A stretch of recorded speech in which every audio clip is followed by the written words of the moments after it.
A family with a combined household income of $173,000 a year. That puts them in the top 20% of the wealthiest households in America. But instead of building wealth, taking vacations, and feeling financially secure, they're scrambling just to cover basic living expenses. This sounds insane.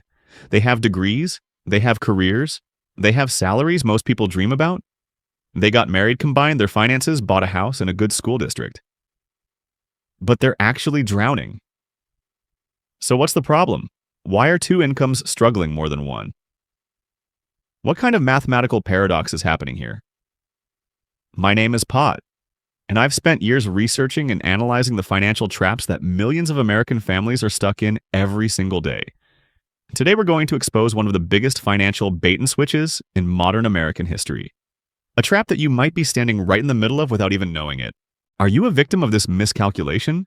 Smash like and subscribe right now because we're about to expose this dangerous financial pitfall. Let's get started. The term for this phenomenon is the two-income trap, and it was coined by Elizabeth Warren. Yes, that Elizabeth Warren, back in 2003, when she was still a Harvard bankruptcy law professor, long before she became a senator. She and her daughter Amelia Warren Tyagi wrote an entire book about this after studying over 2,000 families who had filed for bankruptcy. And what they found was genuinely shocking. Having two incomes didn't make families more financially secure. It made them more vulnerable. It made them more likely to go bankrupt, not less. Families with two working parents were actually more likely to file for bankruptcy than single-income families. Let that sink in. Working twice as hard, bringing home two paychecks, doing everything the modern economy told you to do, and you end up more likely to lose everything. That's not a personal finance failure. That's a systemic trap. And you're probably standing right in the middle of it. Let me take you back to 1970 for a second because understanding the history is crucial to understanding the trap. In 1970, about 43% of women participated in the workforce. The typical middle-class family had one primary breadwinner, usually the father, and one parent at home, usually the mother, managing the household. And here's what most people don't realize. That single income was enough. Not just barely enough, actually enough. According to data from the Bureau of Labor Statistics and Census Records, a median single-income family in 1970 could afford a median-priced home spending about 25% of their income on housing. They could afford to put their kids in public schools that were reasonably well-funded, regardless of neighborhood. They could afford basic healthcare, car, food, and still have money left over for savings and the occasional family vacation. They had financial margin, they had breathing room, and critically, they had a backup plan. If something went wrong, if the primary earner got sick or lost their job, the stay-at-home parent could enter the workforce. That second potential income was an insurance policy, an emergency reserve that could be activated if needed. Now, fast forward to today. Female workforce participation is around 57% and much higher among married mothers specifically. The two-income household has become the norm, not the exception. In over 60% of married couples with children, both parents work. We've essentially activated the emergency backup plan as the default operating mode. And here's where it gets really interesting. According to the latest Census Bureau data, the median household income in 2024 was $83,730. Adjusted for inflation, that's significantly higher than the median household income in 1970. We're making more money than our parents and grandparents did. But look at what happened to costs. Median home prices in 1970, adjusted for inflation, were around $200,000 in today's money. The median home price as of mid-2025, over $410,000. Housing costs have literally doubled relative to inflation. Healthcare spending. For a family of four with employer-sponsored insurance, the total cost in 2024 is $32,066 per year. That's not just premiums, that's the full cost of healthcare. Childcare, which barely existed as a major expense in the single-income era, because someone was home, now costs the average American family over $13,128 per year per child. And that's the average. In high cost of living areas like DC or Massachusetts, you're looking at $20,000 to $24,000 per child annually. Education costs for college have increased over 1,200% since 1980. The fixed costs of being a middle-class family have exploded, while wages have merely crept up. And all that extra income from the second worker, it got absorbed. Every single dollar of it.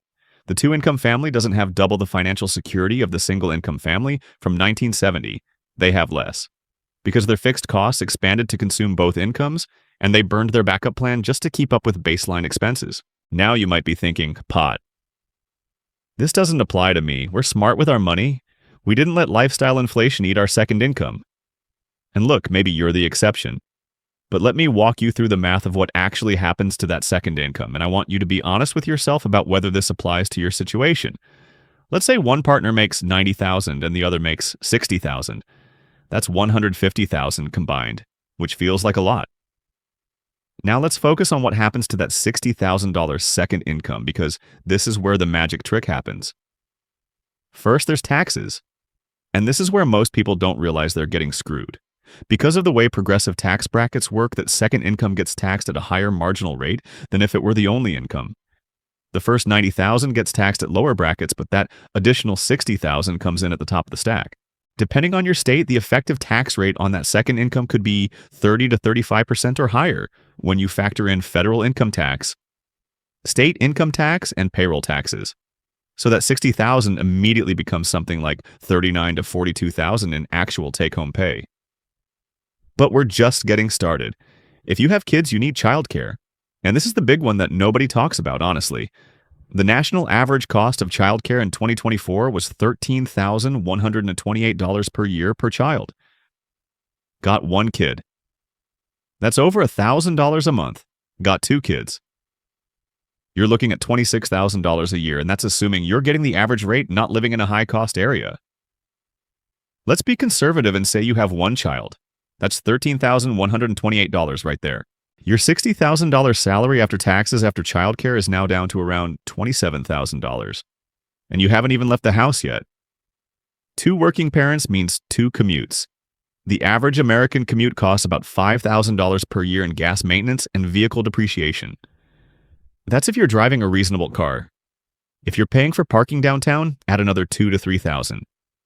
If you need a second car that you wouldn't otherwise need, you're talking car payment insurance registration. Let's call it $8,000 total for the second person's commuting costs. Now we're down to $19,000 from that original $60,000 salary. But here's where it gets really painful. Two exhausted working parents means less time and energy for cooking, cleaning, home maintenance, all the tasks that a stay-at-home parent might otherwise handle. Studies show that dual-income families spend significantly more on what I call exhaustion expenses. They're more likely to order delivery, eat out more frequently, hire house cleaners, pay for lawn services, buy pre-made meals because nobody has the energy to cook after a 10-hour day, including the commute. These exhaustion expenses can easily add another $7,000 to $10,000 per year, compared to a household where one person has time to manage domestic labor. Let's be conservative and say $7,000, so let's add it up. That's $60,000 second income minus $21,000 for taxes, minus $13,128 for childcare, minus $8,000 for commuting costs, minus $7,000 for exhaustion expenses. You're left with around $10,872. That's not a typo. The net contribution of a $60,000 second income can realistically be as low as around $11,000 per year. That's $900 a month. That's $45 per workday. That's $5.62 per hour. Someone is working full-time, being away from their kids, missing family dinners, grinding through traffic, and the household is netting less than $6 an hour for their effort. And here's the psychological trap that keeps you stuck.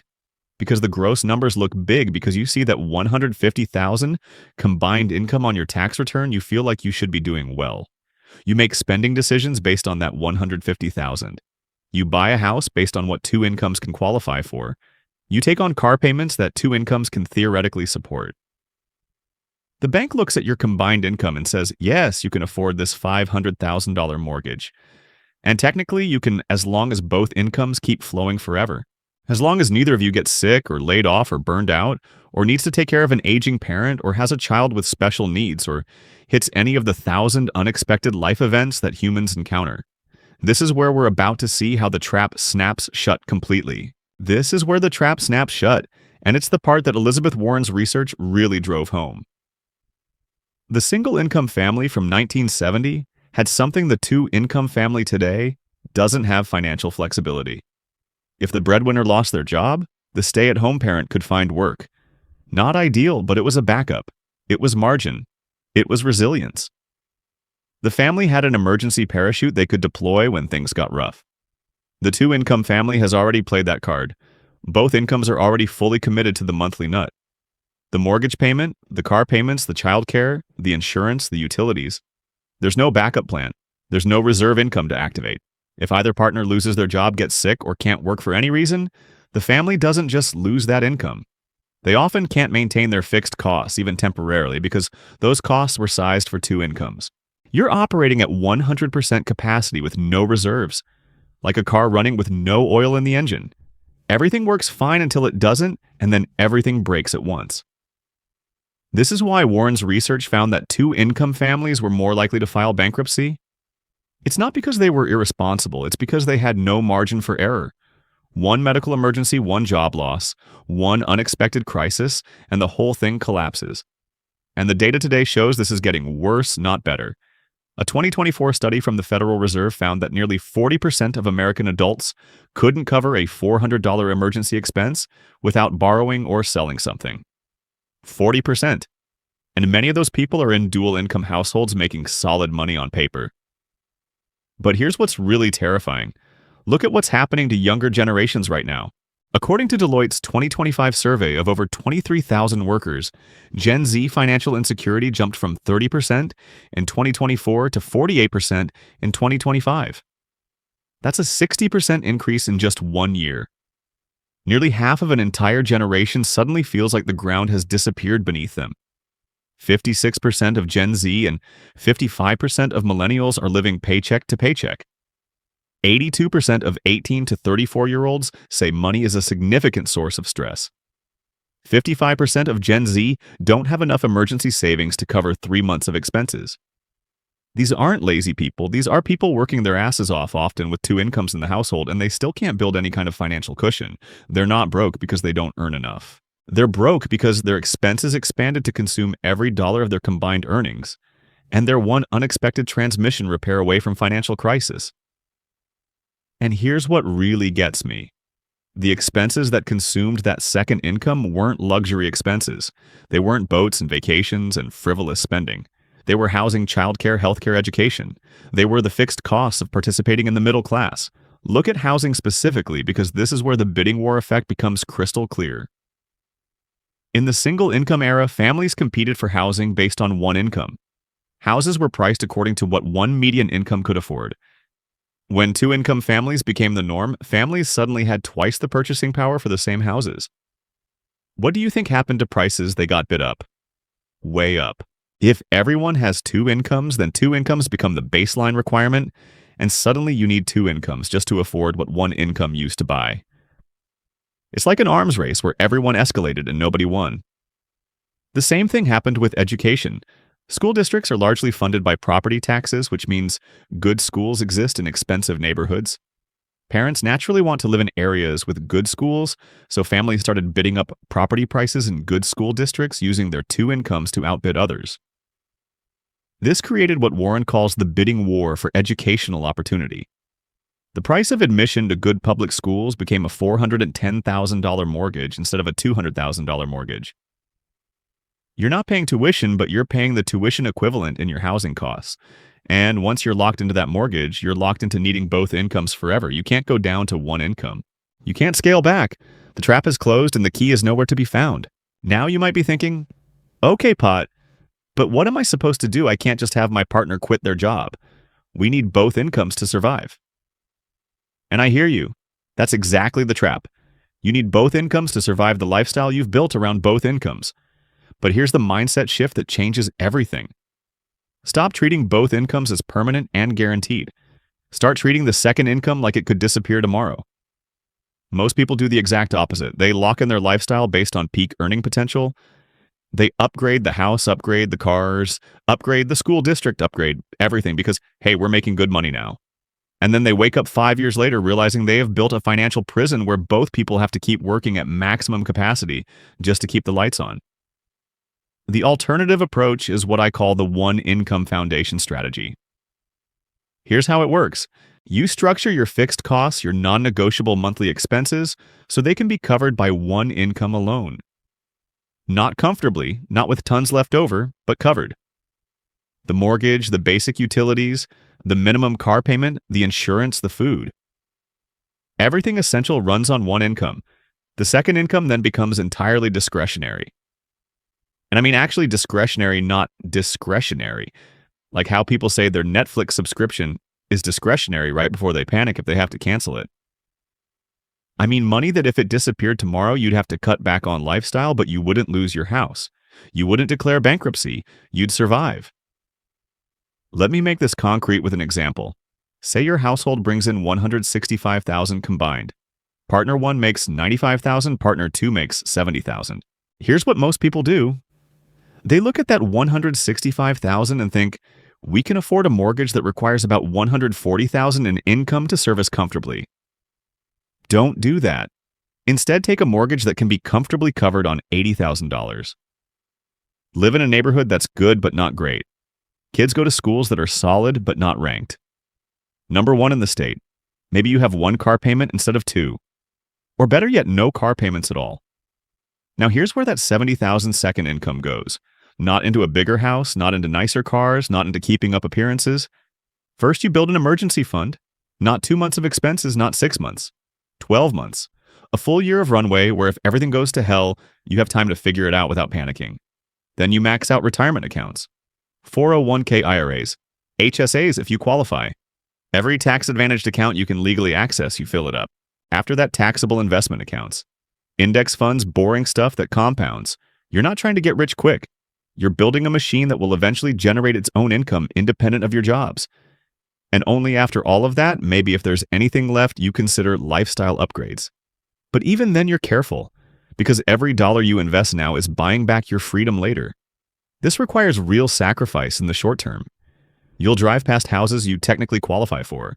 You'll watch friends upgrade their lifestyle while you're still driving a 10-year-old car. You'll have to explain why you're not joining them on expensive vacations.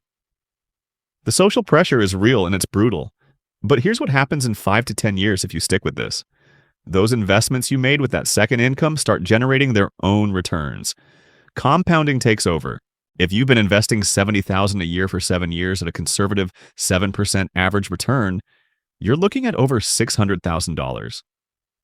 That money is now working for you. And suddenly you have what you thought dual incomes would give you in the first place, actual financial security. You're not 2 job losses away from disaster. You're building real wealth instead of treading water. You can make career decisions based on what's best for your life, not what's necessary to make the mortgage payment. One partner wants to start a business. You can afford the risk. Someone needs to step back for health reasons. The foundation holds, want to move to a lower cost of living area and work remote. You have options. This is what flexibility looks like. This is what the 1970s single-income family had that we've lost. Not because they earned more, but because they structured their lives with margin built in. I want to leave you with one final thought because I think it reframes this whole conversation. The 2-income trap isn't really about income at all. It's about flexibility.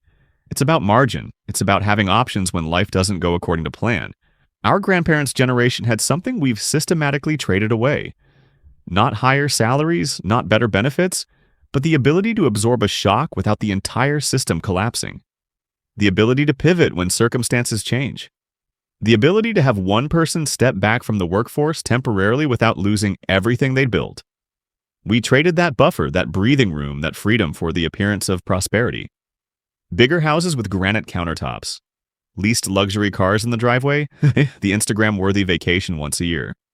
We upgraded our lifestyle and downgraded our resilience. And here's the brutal truth. Appearances aren't wealth. A high combined income isn't security. Cash flow isn't the same as having options.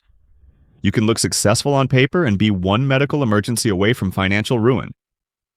The families who actually thrive in today's economy, the ones who sleep well at night, aren't necessarily the ones earning the most. They're the ones who refuse to let their expenses automatically scale with their income. They're the ones who kept the backup plan in reserve instead of deploying it as standard operating procedure just to afford a nicer zip code. They're the ones who understood that you can't earn your way out of a trap you don't even know you're in. Now you know. You see the mechanism, you understand how the second income gets absorbed by taxes, childcare, commuting, and exhaustion. You know why housing costs doubled, even though incomes barely moved. You know why you feel broke despite making good money.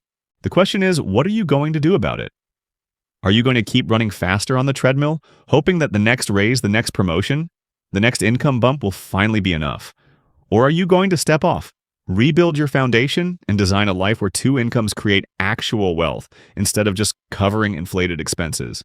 The trap is real, but it's not permanent. You can get out. It just requires doing something most people won't, living below your means when you could be living at your means. Building wealth in private while everyone else is performing prosperity in public. If this video changed how you see your finances, hit that like button. Subscribe for more content that challenges the conventional wisdom about money. And drop a comment telling me, are you in the trap or are you building your way out? Thanks for watching. I'll see you in the next one. And I'm Pot Wall Street.